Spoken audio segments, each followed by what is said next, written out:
Hello everyone, this is Robert Fuller. I'm doing this presentation on Chapter 12, Assessing Student Learning. It was put together by myself and Brandy Tisdale, and we'll be going over all the different pieces to this chapter. So the question on this first slide is, what is the role of assessment in teaching? Definitely a very important part of teaching is being able to assess the students after you've taught them the information in the classroom, is being able to make sure that the students have retained that information. It's definitely important because it provides teachers with information to make decisions about teaching and provides students with information to make decisions about learning. Assessments also help students learn more effectively and ultimately help teachers teach more effectively.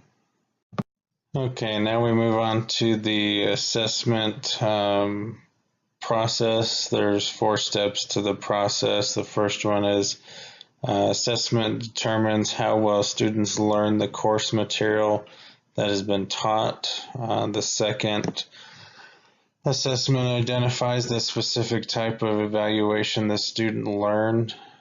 Third assessment expands the current strategies and makes room for improvement for the teacher's abilities to teach. And number 4 is the assessment also determines if the student has shown an increase in performance levels. So now we're moving on to the standardized assessment. Probably everyone in this course has either taken the SAT or the ACT to get into college. So everyone's pretty familiar with standardized assessments. These standardized tests help teachers to compare scores from students from different parts of the country, not just your own district or your own state, but kind of gives you an idea of where you stand with the rest of the country. So this is norm referenced assessments. The results of the students' exams that are compared to other students' exams of the same age and grade. It also helps students to see where students are academically compared with those other students. So here we're looking at criteria referenced assessments. These are based on the student standards as opposed to their performance. Also includes what is typical for students of the same age and grade and illustrate what the students should know. So what are high-stakes tests and accountability? High-stakes tests include tests to see if students can graduate or play sports such as football or volleyball or etc. Teachers are held accountable for the students' learning and passing these type of tests. Okay, moving on here, what methods will you use to assess students' learning? First one we're starting with is the formal assessment. The formal assessments are created before having the students complete the assessment. These types of assessments can include final exams, tests, and quizzes. These are based on the information that has been previously covered in the classroom. The next assessment here is the informal assessment. This actually happens during teaching spontaneously. The teacher can read the students' facial expressions to see if any of the students have a confused look on their face and possibly help those students out more. The teacher can ask students questions about the information that is being covered to check the level of understanding. Also, teachers continuously make informal assessments throughout the day and throughout the school year. We're moving on here to quantitative assessment. Is an approach where the teacher uses measurement and evaluation techniques. Examples of these would be teacher-made classroom tests, that include multiple choice, true and false, matching, or essay items. It can also include performance-based assessments. These assessments create a numerical score that the teacher can use to evaluate learning and effectiveness in their classroom. The next part of the assessments here is the qualitative. This is an approach that can include formal and informal observations of students' performance on learning tasks, the way they approach learning tasks, or students' self-report of their interest and attitudes. These type of assessments are more subjective than quantitative assessments. Quantitative assessments are still subjective, but teachers must interpret the meaning of the scores. Measurement is the gathering of quantitative data related to the knowledge and skills students have acquired. It also gives teachers scores, rankings, or ratings that can be used to determine the degree to which students have attained specific standards. Evaluation is making judgments about or assigning a value to measurements the teacher makes of student learning. This is critical teaching skill, not just an evaluation of the students, but also evaluating the effectiveness of a teacher. Moving on here to the formative evaluation. Teachers use this type of evaluation to determine what learning activities are appropriate for students. Also, this usually is more focused on covering a narrow range of knowledge and skills. The summative evaluation, teachers use this to decide if students are ready to proceed to the next phase of their education.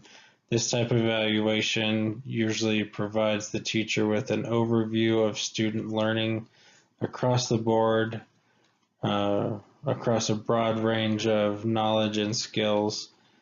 Teachers also use summative evaluations to make changes in their teaching that might be beneficial with the next group of students that will be coming into their room. So here we're talking about what are emerging trends in classroom assessments. The first one we're going to touch base on is the alternative assessment. It is an assessment that directly measures student performance through real-life tasks. Also, the alternative assessment requires that students apply knowledge and skill to solve problems rather than merely regurgitate isolated facts. The next assessment we're going to go over is the authentic assessment. It requires students to use higher level thinking skills to perform, create, or solve a real-life problem, not just choose one of several designated responses on a multiple choice test. The next assessment we're looking at here is the portfolio assessment. It is based on a collection of student work that offers an ideal way to assess final mastery, effort, reflection, and growth in learning. The three types of portfolios there are is working, display or show, or assessment. The assessment portfolio can actually be used in some states as a requirement to graduate from high school. The next we have here is the peer assessment. This occurs when a student assesses another student's work. The peer assessment is an informal assessment done by the student's peers. Sometimes students are more accepting of critical feedback from a peer than from the teacher. That also might be easier for the student to understand the feedback from their peer than the teacher because of the word choice that the peer may use.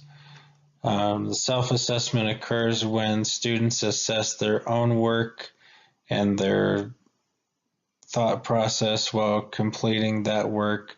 The students assess their own work. They become more aware of the factors that promote or hinder their learning. This may be the most underused form of classroom assessment. The next assessment is the performance-based assessment. This is based on observation and judgment. Performance assessment is used to determine what students can do as well as what they know.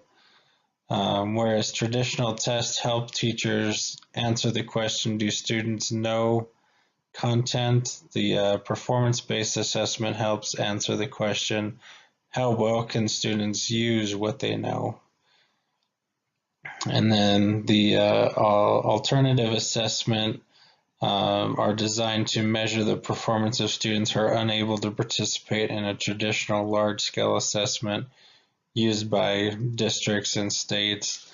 The alternative assessment is an alternative way of gathering data about a student regardless of the severity of his or her disability. And then the final one is the project-based learning. Students work in teams to explore real-world problems and create presentations to share what they have learned.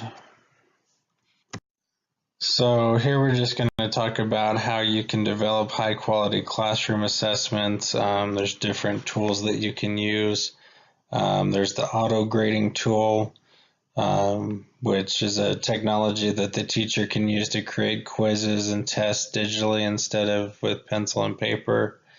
Also, you can visit sites that provide opportunities to use the quiz creation tools and give examples of different assessments that you can use in the classroom.